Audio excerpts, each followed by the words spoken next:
민주당 위기론의 핵심은 바로 뭐냐, 여당이 잘 못하고 있거든. 판사 이익을 못 보잖아. 왜? 이재명 때문이에요. 이재명 사법 리스크고, 그거 캄플라주 하느라고 뭘 세웠으니까 김은경이었는데, 김은경 역시 또 이상한 발언 아직 지지를 또 까먹네. 내가 아는 이재명은 절대 용퇴하지 않아요. 구속이 돼서도 계속 대표직을 유지하려고 할 거야. 국민들이 민주당한테 바라는 게 뭡니까? 대의원제? 그거 폐지하라, 이거 바라나요? 국민들은 대의원제가 있는지 없는지도 모르고 어떻게 하는지 별 관심이 없어요. 국힘도 안심하면 안 됩니다. 내년에 민주당이 꼭 이재명 체제 하에서 총선을 치른다는 보장은 없어요.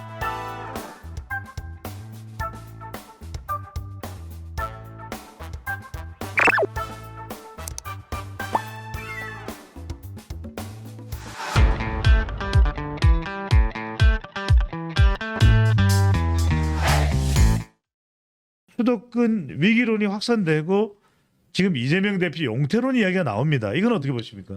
지금 양쪽에서 위기론은 양쪽에서 다 당하고 있어요. 네. 이쪽에는 이제 이재명 위기론이고, 저쪽에서도 이제 또 국힘에서 수도권 위기론이 나오고 있거든요. 정확하게 보면 이제 지지율 차이로는 그러니까 서울이 약간 좀 보수화가 된 거예요. 왜냐하면 집값이 비싸지다 보니까 젊은 층들이 다 어디로 가는 겁니까? 경기도로 다 빠져나갔단 말이죠. 그러니까 경기도가 사실은 야성이 지금의 민주당 성향이 강해지고, 그래서 아마 경기도 쪽에서는 한 5% 정도 민주당이 앞서는 걸로 알고 있고, 평소에. 그다음에 서울에서는 오히려 이제 국힘이 5% 정도 앞서는 걸로 알고 있어요. 지지도는 그렇게 나와요. 근데 사실 투표를 하게 되면은 사실 그 서울이나 경기도나 국힘한테는 사실 만만하지가 않고, 이긴 적이 별로 없거든요. 그래서 국힘이 이겼을 때는 대부분 어떤 경우냐, 민주당이 두 쪽 났을 때 이겨요. 두 쪽 났을 때 이기거든요. 그 전에는 사실 이겨본 적이 없고, 특히 지난번엔 코로나 전국에서 완전 뭐가 됐습니까? 전멸을 해버렸죠. 싹쓸이가 됐죠. 싹쓸이 전멸을 했고, 그것이 의미하는 바는 뭐냐? 그 의원이 현직 의원이 없다는 얘기예요. 그럼 거기서 보면 인물 경쟁력이 떨어진다는 거죠. 그다음에 이제 민주당 위기론의 핵심은 바로 뭐냐? 수도권에도 호남도 아니고 영남도 아니거든. 영남 사람도 있고 호남 사람도 있고 다 아닌 사람들도 섞여 있어서 이제 여론의 리트머스 시험지 같은 것이거든요. 그러니까 이쪽 강성이다 저쪽 강성이다 말을 안 들어요.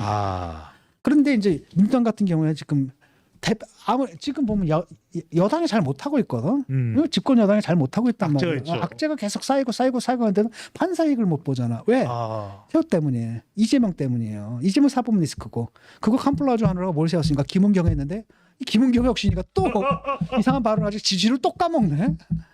이러다 보니까 까먹어버렸죠. 그렇죠. 이런 상황 속에서 이 체제로는 수도권 선거가 어려워진다. 그래서 사실상 양당에서 서로 두 당에서 모두 지금 우리가 어렵다라고 어떻게 보면 약간 엄살기도 좀 섞여 있는데 그러고 있죠. 그런데 단도직입적으로 여쭤보겠습니다. 용퇴할까요? 이재명 대표. 이재명 내가 아는 이재명 절대 용퇴하지 않아요. 심지어는 뭐냐면 이재명은 구속이 돼서도 계속 대표직을 유지하려고 할 거예요, 아마. 그러고도 남을 사람이거든요. 다만 현실적으로 이제 구속이 되면은 그게 가능하겠어요. 왜?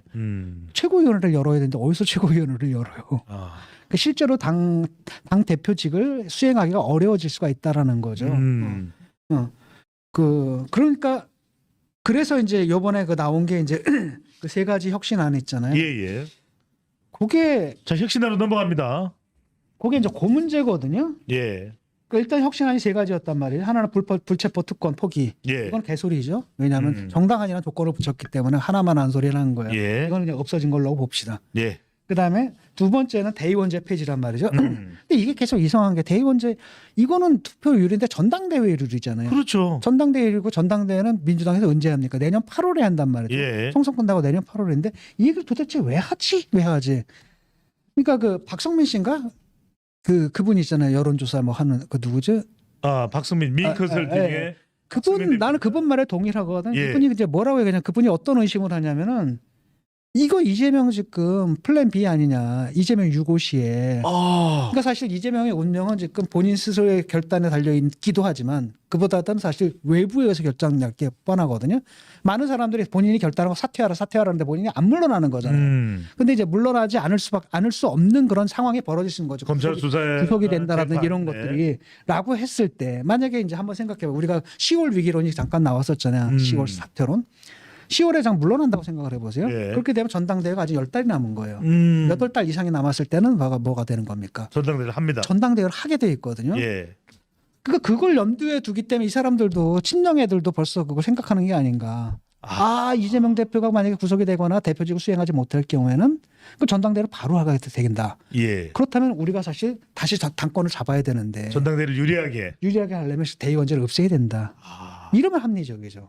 예. 이 사람들이 왜 이 얘기를 왜 지금 하는지 이해가 되는 거죠. 그러면 자기 판이 되거든. 그럼 예. 아주 좋은 거예요. 그렇게 되면 이재명은 감옥에 있지만 님은 가셨지만 우리는 님을 보내지 않았습니다. 당에 있는 거예요. 예. 이렇게 놓고서 얘네들이 친명계가 다시 당을 장악하는 거지. 그럼 사실은 감옥에 있는 이재명이 실제로 목까지도 할 수 있는 겁니까? 공천권을 실제로 좌지우지도 할 수 있는. 말하자면 김은경 혁신위원장의 대의원제도 폐지가 이재명 대표 유고 시에도 영향력을 계속 유지해주기 위한 방편이다. 이렇게 볼 수도 있네요. 그렇죠. 그거 외에는 합리적으로 해석이 안 되잖아요. 그래서 이번에 해석에 좀 전적으로 공감을 해요. 네. 그래서 결국은 이제 이렇게 되면은 이제 결국은 김은경 혁신위가 결국은 이재명의 친위대 노릇을 계속 해온 거예요. 그러니까 마지막에 이걸 던지고 가버린 거 아닙니까? 폭탄을 확 던지고 간 거죠.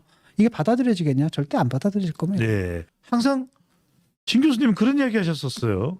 민주당 내에서 많이 말썽을 일으키고 있는 의원들을 보면 뭐 철험회나 초선들이 많다.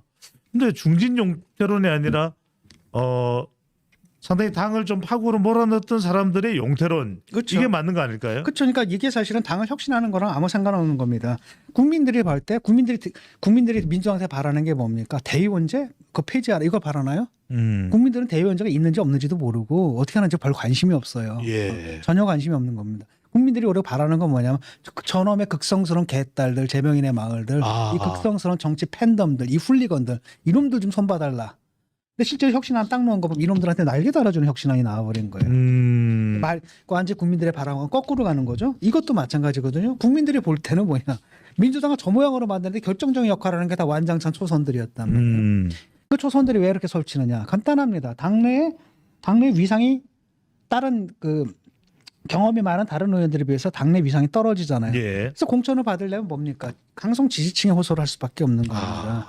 그러다 보니까 다 완장차고 꼴통짓을 하는 거죠. 그러는 가운데 당이 강성으로 치닫고 그러다 보니까 중도층에서 볼 때 저거는 아니네.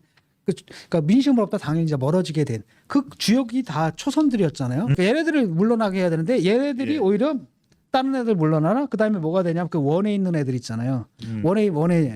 원에 있는 애들도 이제 들어와야 되거든. 예. 그러려니까 뭐야 얘네들 물리쳐라. 그러니까 얘네들하고 원에 있는 이해관계가 일치하죠. 이거랑 강성하고 같이 해서 우리가 당을 먹자. 이재명 이거란 말이죠.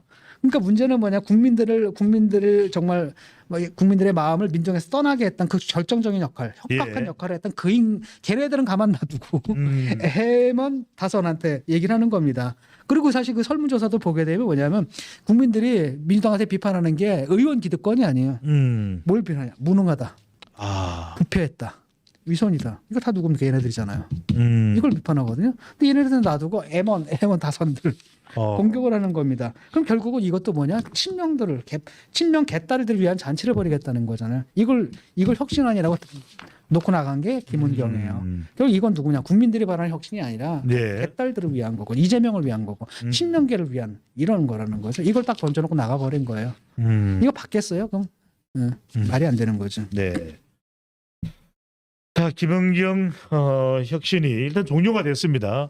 그나마 뭐 어떻게 봐야 될까요, 교수님? 계속 혁신이가 살아있는 것보다는 그래도 어쨌거나 간에 이거 끝난 거예요. 이미 끝났고 이제 당 지도부에서 받느냐 안 받느냐인데 이게 막 받거나 이러면 이제 아마 이제 당이 갈라질 거예요. 갈라지고 굉장히 큰 파란이 일어날 겁니다. 국힘도 안심하면 안 됩니다. 내년에 민주당이 꼭 이재명 체제 하에서 총선을 치른다는 보장은 없어요. 어떻게 될지 몰라. 근데 만약에 만약에 민주당에서 이재명 체제 물러나고 이게 정리가 깔끔하게 되잖아요. 그럼 국힘 힘들 겁니다. 지금 이거 가지고는. 오히려